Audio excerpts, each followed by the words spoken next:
Guys என் பேர் அர்ஃபா. இந்த video உங்களுக்கு பிடிச்சிருந்தா லைக் பண்ணுங்க, ஷேர் பண்ணுங்க, கமெண்ட் பண்ணுங்க, மறக்காம சப்ஸ்கிரைப் பண்ணுங்க, மறக்காம பெல் பட்டனும் கிளிக் பண்ணிருங்க. கையில என்ன பாட்டில் வச்சிருக்கீங்கன்னு பாத்தீங்களா? என்னன்னா இப்போ இன்னைக்கு வந்து வாட்டர் சேலஞ்ச் தான் பண்ண போறோம். யார் ஃபர்ஸ்ட் இந்த வாட்டரை குடிக்கிறாங்களோ அவங்க தான் winner. First round, second round, அப்புறமா ஃபைனல்ஸ். வாங்க ஸ்டார்ட் பண்ணலாம்.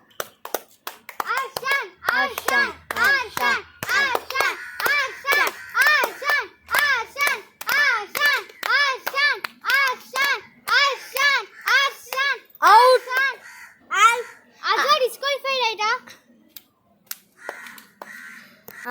இப்போ வந்து அர்ஷான் தான் வின் பண்ணியிருக்கான். பாட்டில் காமி ஃபுல்லாக குடிச்சிட்டா. இப்போ வந்து பாட்டில் வந்து ரொம்ப சிந்திட்டா, கொஞ்சம் தண்ணி சிந்திட்டா. அதனால இவன் வின்னர் இல்லை.